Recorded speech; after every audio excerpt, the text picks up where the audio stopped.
Everybody loves a good soundbar to enjoy movies and listen to a little bit of music, and for those of you on this channel, you will know that one of the best soundbars that you can get today will be in the form of a Sonos Arc. Now the Sonos Arc costs $900. It's an Atmos capable soundbar with 11 drivers and 2 upward firing drivers, and you can couple it with a pair of subs and the Era 300s for extra upward firing channels. The Era 300 will recently launch and it completes the entire setup, but that is going to cost you a lot of money, somewhere around the region of $3,400. So I launched a poll on my channel recently and I asked if you guys were willing to buy an Apple soundbar if they made one. And 54% of you said that nope, you wouldn't be buying it. Well, of course, the opinion is going to be a little bit biased since you guys are on this channel and this channel focuses a lot on Sonos and a lot of us are invested in the Sonos ecosystem. But still, 46% of you said that you will buy it. Now, for the 46% of you, I wanted to find out how much you're willing to pay. Now, I set a few price points and those price points were not taken randomly or frivolously. I actually set the price point at $500, $800, $1,000, as well as $1,299. So let's zoom in and talk about the 46% of you who will actually buy an Apple soundbar and why these prices. First, $500 is the price of the Sonos Beam Gen 2, which is kind of like the entry Atmos capable soundbar, and $800 is south of the Sonos Arc, $1,000 is north of the Sonos Arc. So whether you pay a little bit less for the Sonos Arc or a little bit more for the Sonos Arc, and the $1,299 price point was to see if there was actually a market for paying a lot more for a soundbar from Apple. And then things became interesting. Now, for those of you who are willing to pay only up to $500, which is the cost of the Sonos Beam Gen 2, there were 17% of you.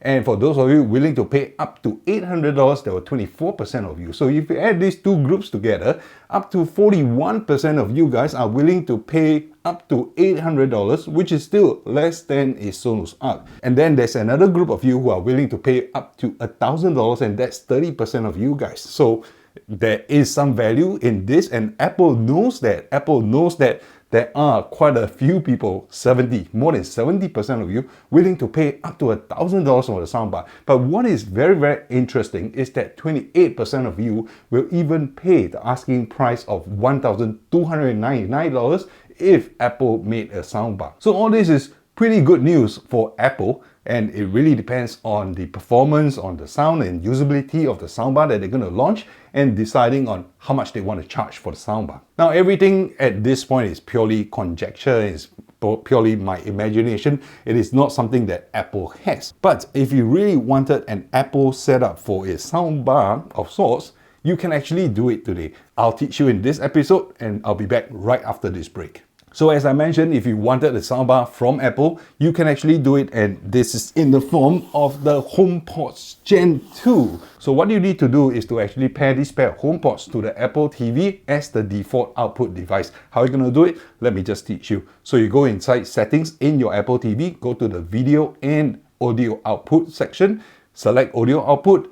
Default audio output needs to be set to HomePods. It will take a while, I think about 10-15 seconds or so, and after that, on the same page, you will see that the audio return channel, play television audio, can be set to on or off. So turn that on. There will be a blank screen for a while. After about 10 seconds, it is done.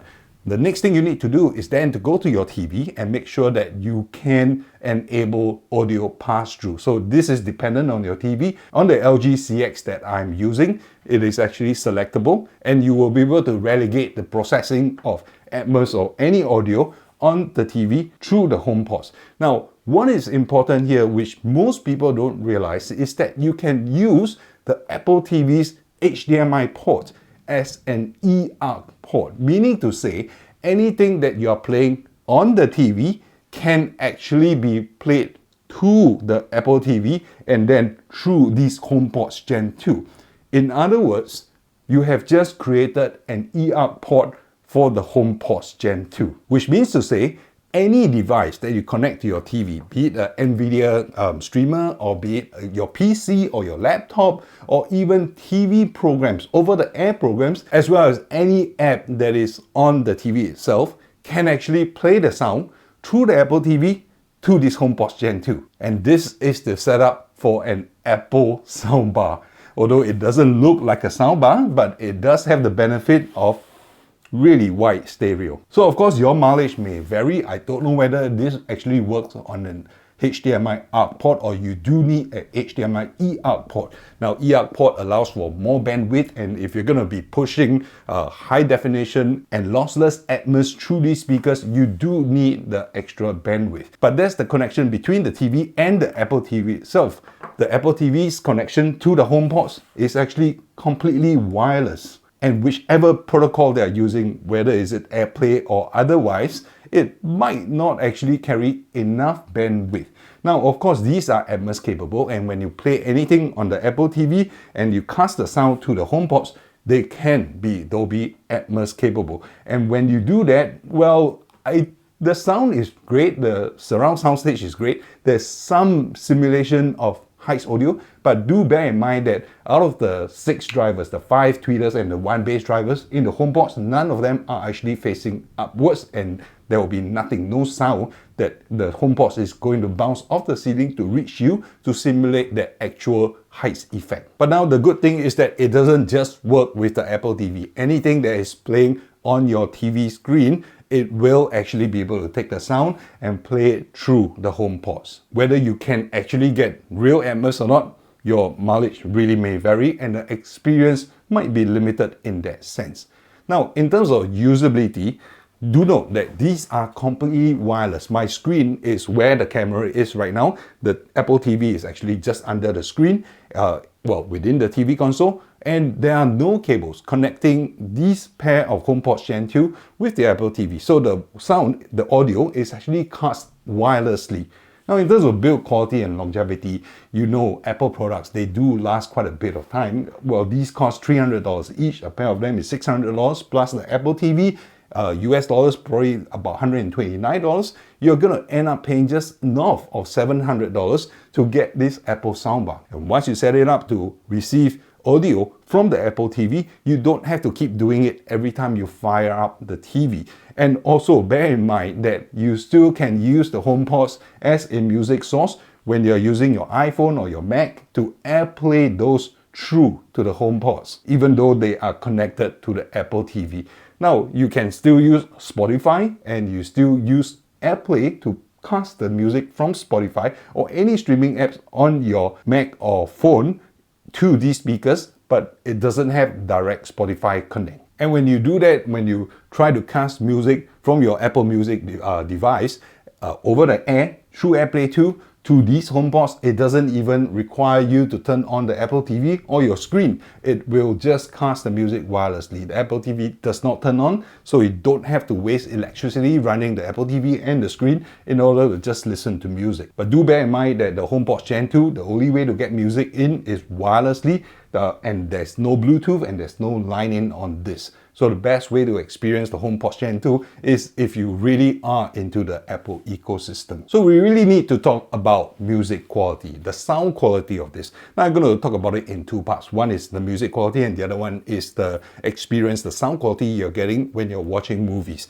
Now when you're listening to music, you do have to make sure that you go inside the HomePod setting and that the bass is not reduced. For some reasons, after I upgraded the firmware version, it actually defaulted the bass reduced to on. So in this setting page, maybe just take a look at it and ensure that the bass is not reduced. And for TV, the bass, it actually comes through. So that setting doesn't affect the TV sound. So when you have the sounds coming from the Apple TV into this HomePods, everything sounds glorious. Now, the sound signature is completely different from that of the Sonos Arc. Now let's talk a little bit about the physical aspect of it. As I mentioned earlier, there are 5 tweeters in this with 1 bass driver. You multiply that out, you're still going to be getting like 12 drivers, 2 bass drivers and 10 tweeters. And the tweeters are, arranged in a circular manner and firing sounds all over the room. When you're watching anything that has surround sound effects or, Atmos soundtracks through these HomePods, you get a relatively good sensing of a surround, although I don't want to say that I can hear any heights or Atmos effect. Now, let's compare this with the Sonos Arc, right? The Sonos Arc, On its own, the bar itself, $900, buys you 11 drivers, out of which 2 will fire upwards to the ceiling to bounce sound down to you for real true Atmos effect. If that's not enough, add in the Era 300. The Era 300 has 6 drivers each, okay, and 2 of them are firing upwards and it comes down. And you can also pair a sub or 2 into the Sonos Arc, and that 2 subs will give you another 4 drivers. So this is a total of 27 drivers in that $3,400 setup. In this $700+ setup, you're getting 12 drivers. So how does all that sound? Let's take a look at the frequency response chart. Now, if you take a look at the frequency response chart, the red curve is for the Sonos Arc. The immediate thing that you will notice is that the bass extension is really powerful, really very present there. The treble is less pronounced and the mid-range is actually similar to the HomePods. Now the HomePods too, they are represented by the green curve. There is much less bass, as you can tell, right? From about 100 Hz downwards, it starts tailing off, and well, these are just 2 small speakers. You will get a sensation of bass because the DSP here is pretty strong. So at lower volumes, when you're listening to the HomePods Gen 2, it actually does keep up the bass pretty well. But there's not much headroom for volume as compared to the Sonos Arc. So from the green curve, you can see that there's a lot less bass. Now, sounds and voices are very much forward. The treble is quite in your face when it comes to the HomePods 2. You'll see that the treble extension is actually a lot higher, a lot louder on the HomePods Gen 2 as opposed to the Sonos Arc. Now, it's not going to sound, well, it does sound bright. It does sound that the sound is coming through the air to you in a very overwhelming form. But the sound experience, the sound signature you're getting from either the HomePods 2 setup or the Sonos Arc is going to be completely different. Now, it's going to be very hard for me to explain how that feels like. The curves will help, but I think the best is for you to listen to how it actually sounds like. Now, I did a recording. Now, YouTube is not the best way to actually tell you about how speakers sound. So just compare them relative to one another. You will hear that the sound from the $3,400 setup of the Sonos Arc and 2 subs and the Era 300 to be a lot fuller, a lot more impactful, whereas the HomePods Gen 2 is going to suffer a little bit in the sound aspect. So just listen to it yourself.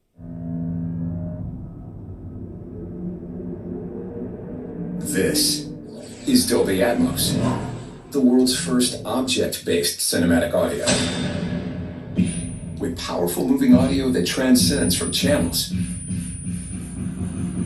to moving around you with pinpoint accuracy.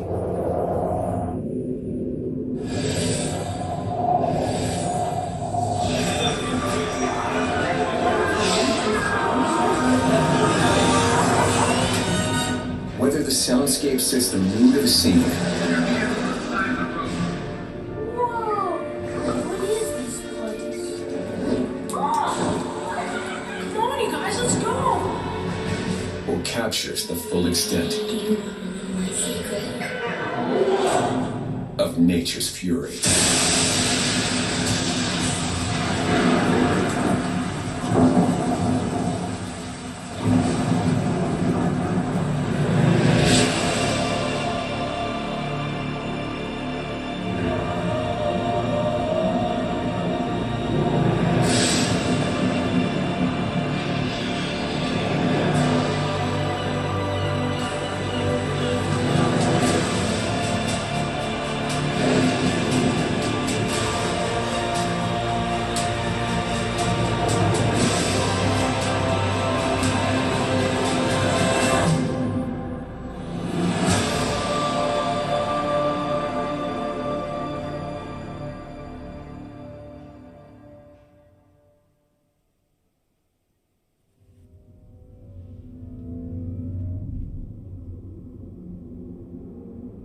This is Dolby Atmos, the world's first object-based cinematic audio.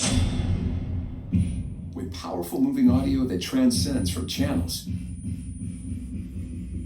to moving around you with pinpoint accuracy.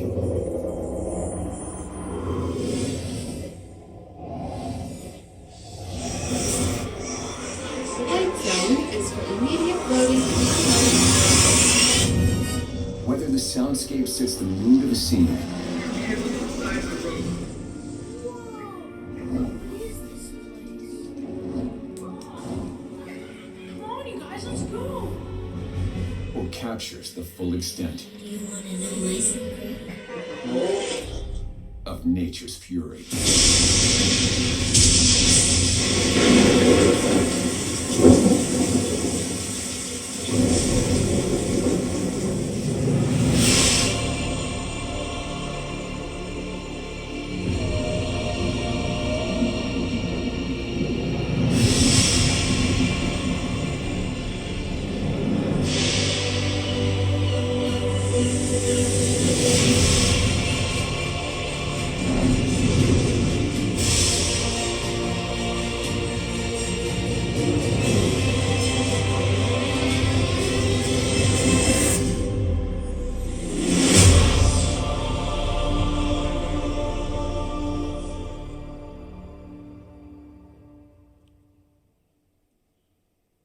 So as you can tell, this is what money buys you, right? $3,400 setup versus the $700+ setup of the HomePod Gen 2. Now in a pinch, you will still be able to get quite a bit of value out of the setup that I'm talking about for this pseudo soundbar from Apple.